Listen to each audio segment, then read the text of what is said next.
I made it almost halfway through the calendar so far. That's pretty good. That's day 12 right now of the Secret Spirits Scotch Whisky Advent Calendar 6th edition. I have here the little bottle. I'm going to open it. I have not looked at the label. I don't know what it says.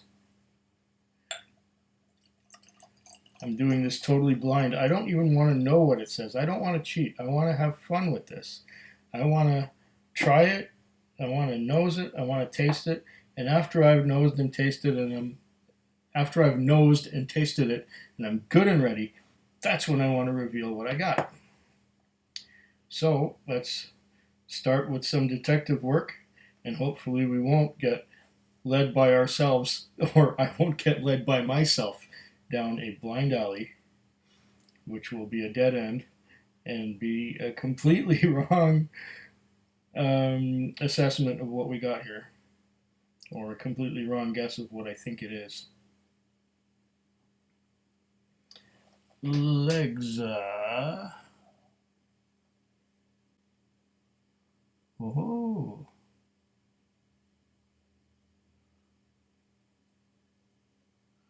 Medium. They're slow to form, but then they rush right down. Let's go 46%.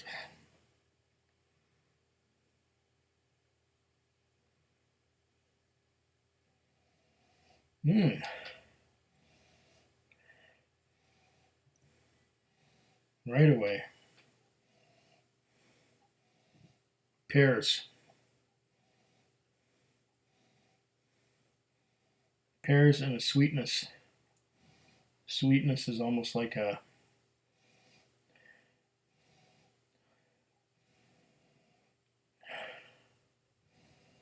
lemon meringue.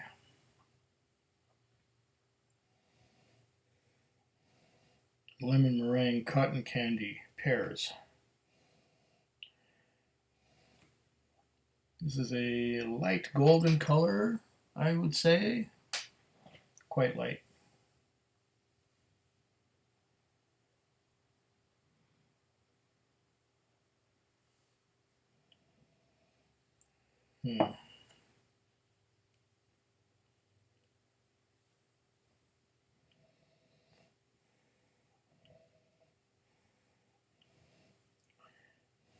Yeah, a lot of that.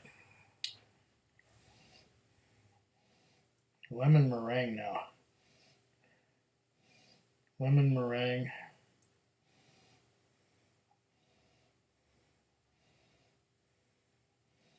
Lemon meringue and pears.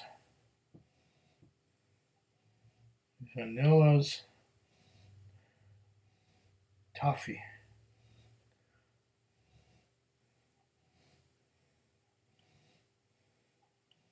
It's a light toffee, and there's some kind of a custard note, some kind of a vanilla custard. That smells nice.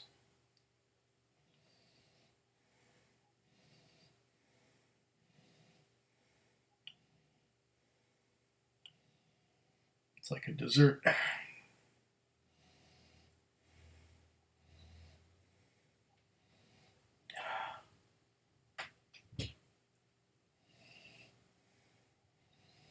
It's like a dessert.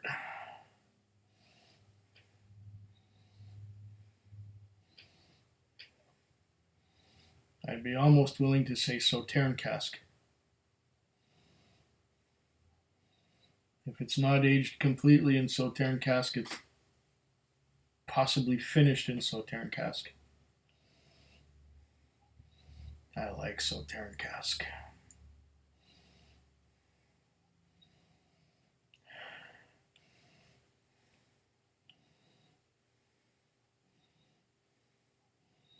As for what it is, I don't know for sure.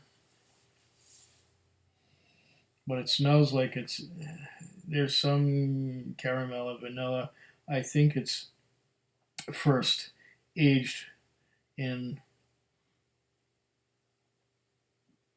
ex-bourbon American white oak. Whether it's first fill or not, I can't tell. But it has some of that distinctive Sauterne cask sweet wine note. It's not overpowering, it's just right.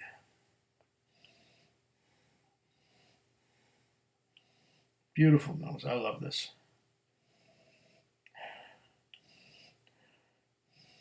I'm pretty sure it's Sauterne.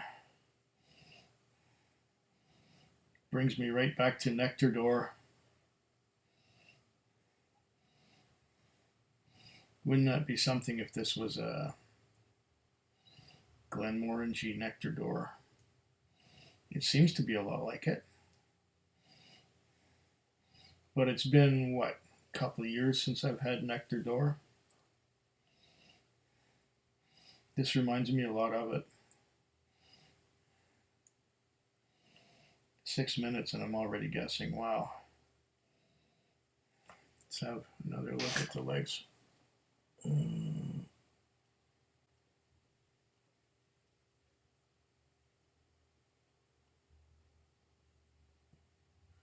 Yeah, they're coming down like the northern lights. They're not sticking up very high. This could even be as low as 43%. 43, 46, somewhere in there. I doubt that Jonathan and Cindy would put a 40%er in there. Unless it's a really special 40%er.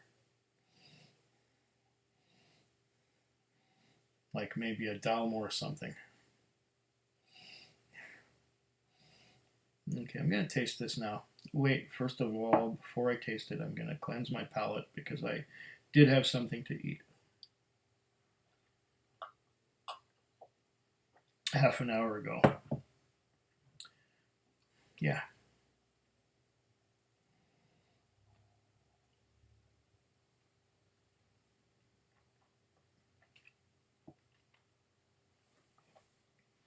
Oh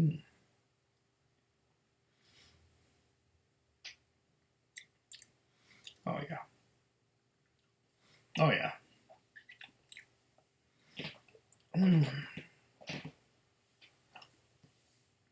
I think this one's easy.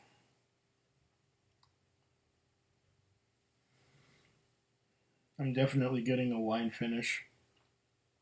Probably Sauterne. I'm guessing it's a white wine finish. Yeah. Then on the nose again, I get hints of caramel and cotton candy.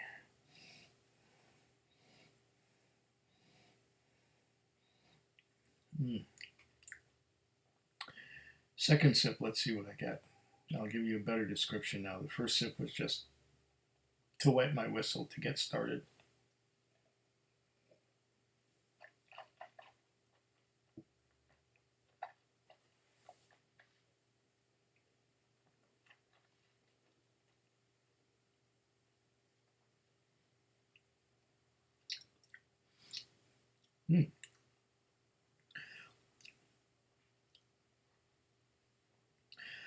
Once again, to me, it tastes like white wine.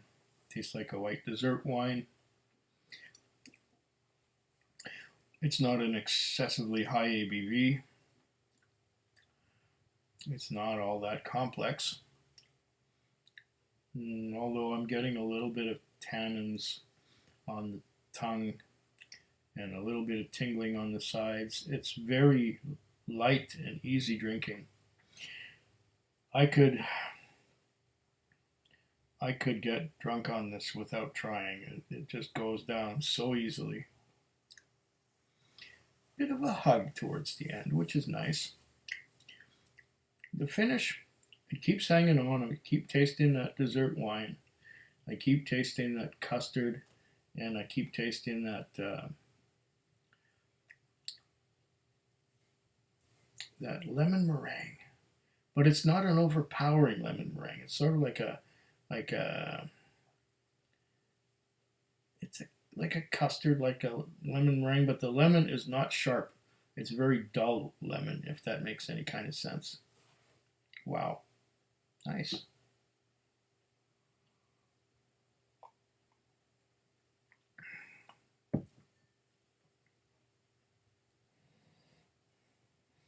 I can't really get much else out of this.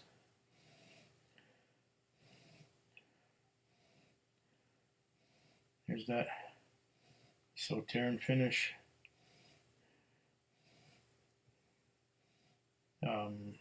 Cotton candy,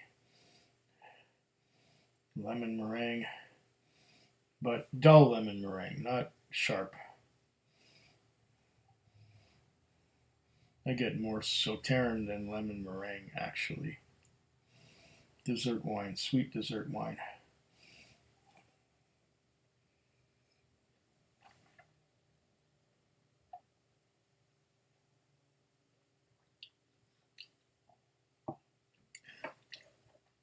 Yeah, a little bit of wood tannins, a little bit of vanilla towards the end. Besides vanilla, there's yeah, a little bit of vanilla towards the end. I don't think this would benefit from adding water, but I'm gonna do it in the interest of science anyway. Okay.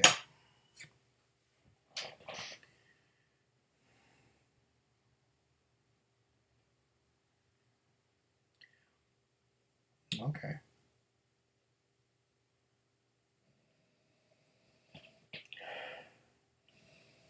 Has this brought out anything?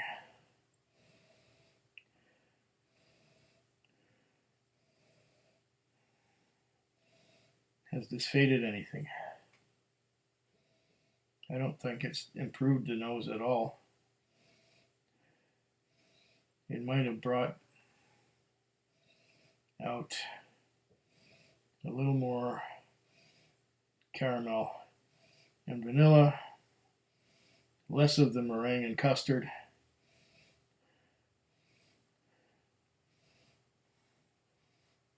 And on the palate,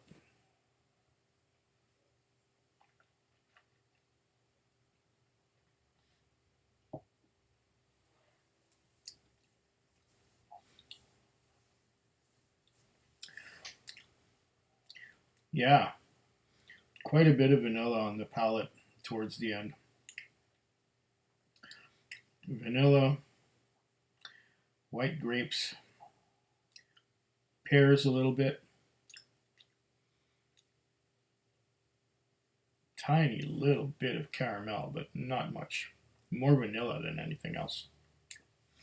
Okay, I'm ready. I know it's only 13 minutes. What a shock. Usually it takes me 20 to get to this point. Let's have a bit of water. It is a Williams malt, Lord Elcho, blended Scotch Whisky. Oh, 60% single grain and 40% single malt. Cask type mixed. Cask number WVM1028/6. Region various. So there could be some Sauternes in there. There could be some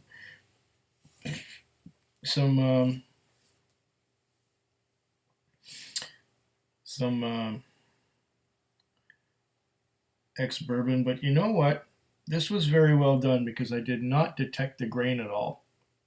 I did not detect the grain. I didn't get, I thought it was a single malt.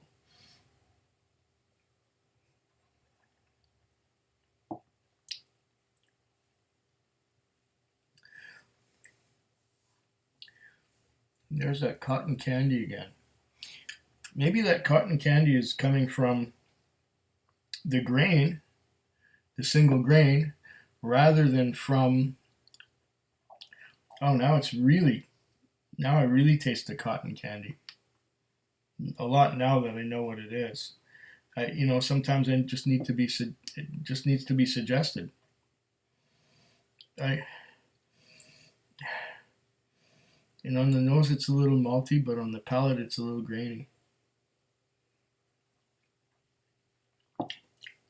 Funny, I wasn't looking for that. And that vanilla note that I was getting towards the very end, that's the vanilla note coming on from the grain. And now I get the grain. Okay, now it makes sense. I see the label. Oh, yeah, of course. But when you're tasting it blind, it's really hard to pinpoint it. You can be tasting something and thinking it's one thing, but in reality, it's something else. Oh, this was an enjoyable and interesting little chase. Slanchova. Foodquig. Foodquig. Foodquig.